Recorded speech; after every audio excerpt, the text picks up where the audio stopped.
મળતી નથી હોતી. હાસ્ય આ જ વાત કહે છે કે તમારા જીવનમાં હાસ્યને મેળવીને તમે તમારા મનને મજબૂત કરો, પાવરફુલ બનાવી દો.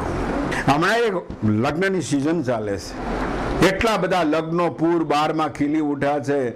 હમણાં એક ભાઈના લગ્નમાં હું ગયો એટલે મેં કીધું જય શ્રી કૃષ્ણ સાહેબ, આટલું કીધું ને એમાં બાજુમાં બે છોકરી ઉભેલી, એક બેને મારા કપાળ ઉપર આમ ચાંદલો કર્યો, બીજી બેને કંકુ ચોળ્યા, મને કે જય શ્રી કૃષ્ણ, અને પછી મને અંદર જતા જતા આઈસ્ક્રીમનો કપ આપ્યો. એટલે મેં એ ભાઈને પૂછ્યું, મેં કહું ભાઈ તમારી ભાવના કેટલી મોટી છે, તમે માણસને આવકારો છો, કપાળ ઉપર ચાંદલો કરો છો, એને ચોખા ચોડો છો અને આઈસ્ક્રીમનો કપ આપો છો. તમારી ભાવનાને હું ખરેખર માની ગયો. ત્યારે મને કે કંઈ રમેશભાઈ ભાવના જેવું નથી, આ તો જેને ચાંદલો કર્યો છે એને આઈસ્ક્રીમ મળી ગયું છે, જેનો ચાંદલો બાકી છે એને આઈસ્ક્રીમ આપવાનું છે. એ ગણતરી માટે અમે આ વ્યવસ્થા રાખી છે.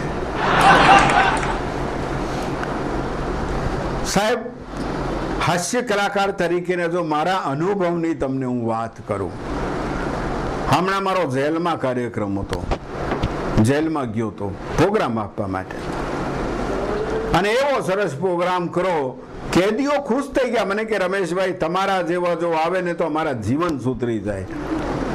એમાં એક ભાઈએ મને કીધું કે રમેશભાઈ તમે આટલા સારા હાસ્ય કલાકાર છો, થોડાક દિવસ રોકાઈ જાઓ. મેં કીધું કંઈક સારા કામ કરીશું ત્યારે આવીશું. આજે તો મારો વાસણ અજોરવાનો વાળો મારો પોતાનો છે એટલે મારે ઘરે જવું પડે. એક માણસે તો ઉઘરાણી માટે જેલમાં બેઠેલા કેદીને કાગળ લખ્યા, 10-15 કાગળ લખ્યા, પછી કેદીનો એના પર કાગળ આવો કે તમારે કોઈ દિવસ પોસ્ટકાર્ડમાં ઉઘરાણી કરવી નહીં. તમારો પોસ્ટકાર્ડ જો અમારા બાજુના કેદીઓને જો મળે ને વાંચે તો મારી ઇજ્જત કેટલી બગડે. કેદીઓને પણ સાહેબ ઇજ્જત હોય છે,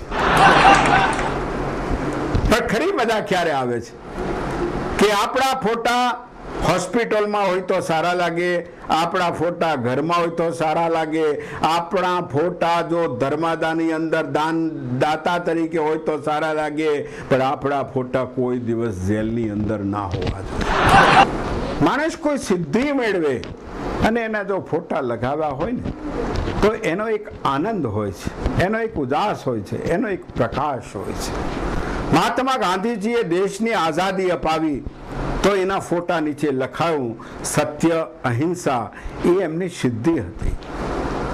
જવાહરલાલ નહેરુ ભારત દેશના પ્રથમ વડાપ્રધાન બન્યા, જેણે ખૂબ સારી યોજનાઓ બનાવી, અને એ ગુજરી ગયા તો એના ફોટા નીચે લખાયું કે આરામ હરામ હે, એ એમની સિદ્ધિ હતી.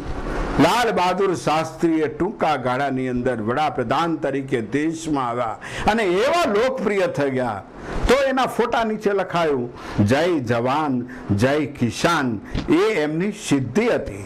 આવા સિદ્ધિના માટે જો કોઈ ફોટા લગાવાય ને તો એની સમાજમાં કિંમત હોય છે. અને બહુ સાચી વાત તો એ છે, સુભાષચંદ્ર બોઝે એમ કીધું, યુવાનોને એમ કીધું કે તુમ મુझे खून दो मैं तुम्हें आजादी दूंगा. તો એના ફોટા નીચે લખાયું કે જનની જણે તો તું જણજે, ક્યાં દાતા ક્યાં શૂર, અને નહીં તો રેજે વાંજણી પણ મત ગુમાવીશ નૂર, એ એમની સિદ્ધિ હતી. સાહેબ, આપણા ફોટા નીચે આમાંનું કાંઈ લખાય નહીં. આપણા ફોટા નીચે એટલું જ લખાય કે કનુ ટોપીવાલા, મોટા બજાર, વલસાડ, આ આપણી સિદ્ધિ. ભારતની સવાર સાહેબ તમે જુઓ, સવારની પોરમાં પંખીઓ ઉડતા હોય, પંખીઓ સવારનું સ્વાગત કરતા હોય, અને આપણે ખાટલા ઉપર સૂતા સૂતા કરવટ બદલતા હોય. માણસે જો પોતાના ભવિષ્યને જાગૃત કરવું હોય તો સવારમાં ઉઠીને સૂર્ય વંદના કરીએ, સવારમાં કોઈક સરસ મજાની એક કવિતાની પંક્તિ વાંચીએ, કોઈક સરસ મજાનું બાળકે દોરેલું ચિત્ર જોઈએ, કોઈક સરસ મજાનું સુવાક્ય વાંચીએ, તો સવાર સારી જેની હોય છે એનો આખો દિવસ સારો જતો હોય છે. ઘણી જગ્યાએ તો આપણે જતા હોઈએ ને ત્યારે હાલત એવી થાય રાત્રે હું પ્રોગ્રામ કરીને જતો તો 2 પિદ્ધડ માણસ રસ્તા પર બેઠા બેઠા વાતો કરે. પેલો એક કે એટલે આ ચાંદો છે, પેલો કે નહીં ચાંદો નથી સૂરજ છે. પેલો કે નહીં મેં તને કીધું ચાંદો છે. પેલો કે નહીં સૂરજ છે, નહીં ચાંદો છે. પેલો કે 1 મિનિટ આપણે કઈ લડી નથી મરવાનું, આપણે કોઈકને પૂછીએ. કોણને પૂછીએ? એટલે એમાં ત્રીજો પીધેલો આવે. પેલો કે એક કામ કર આપણે એને પૂછીએ. એટલે પેલો આવે એને પૂછ્યો, એટલે 1 મિનિટ બોલ આ ચાંદો છે કે સૂરજ છે? પેલો કે લાગે તો ચાંદો જ છે પણ સૂરજ પણ દેખાતો છે. બેમાંથી એક બોલ ચાંદો છે કે સૂરજ છે? પેલો કે જો મગજમારી ના કરો, હું તો આ ગામમાં આજે જ રહેવા આવ્યો છું, મને કઈ ખબર નથી ચાંદો છે કે સૂરજ છે. હમણાં તો 3 પીધેલા મળ્યા. 3 એક નહીં 3 પીધેલા મળ્યા. ઓલા 3 જણા એકબીજાને વાતો કરી કે ચાલ આપણે સરસ મજાની એક બિલ્ડિંગ બનાવીએ. ઓલો એક કે બિલ્ડિંગ આપણે કેવી રીતે બનાવીએ? આપણી પાસે રેતી નથી, સિમેન્ટ નથી, ઈંટ નથી, કપચી નથી, આપણે કઈ રીતે બનાવીએ? તો કે તું ચિંતા ના કર ને, આપણે રેતી, ઈંટ, સિમેન્ટ, કપચીની કાંઈ જરૂર નથી. જો આ 3 માળની બિલ્ડિંગમાં પહેલો હું ઊભો રહી ગયો ને, આ મારો પહેલો માળ, હવે તું મારા ઉપર ચડી જા. પેલો ઉપર ચડી ગયો. પેલો કે આ બીજો માળ તૈયાર થઈ ગયો ને, પછી પેલાને કે હવે તું ઉપર ચડી જા. પેલો ઉપર ચડી ગયો અને 3 જણા આમ હલવા બેઠા. મેં કીધું મકુ આ શું કરે છે? મેં કહ્યું એ શું કરે છે? મને કે ડોન્ટ ડિસ્ટર્બ મી. એટલે મેં નીચે જે માણસ ઉભેલો તેને આમ ફટ દઈને થાપટ મારી. એટલે ઉપર વાળો કે આપણું બારણું કોણ ખખડાવે છે? હમણાં આવા જ એક ભાઈને ત્યાં મારે રાત રોકાવાનું થયું. રાત્રે સૂતો એટલે સવારે ઉઠીને હું બાથરૂમમાં નાહવા માટે ગયો. સાહેબ તમે માનો નહીં, બાથરૂમમાં 3 જાતના નળ. એટલે મેં પૂછ્યું, મેં કહ્યું ભાઈ આ બાથરૂમમાં 3 નળ? મને કે અમારી વ્યવસ્થા એટલે વ્યવસ્થા. આ અમારું બાથરૂમ છે ને 1.5 લાખ રૂપિયાનું બાથરૂમ ખાલી નળ માટે મેં વાપરું છું.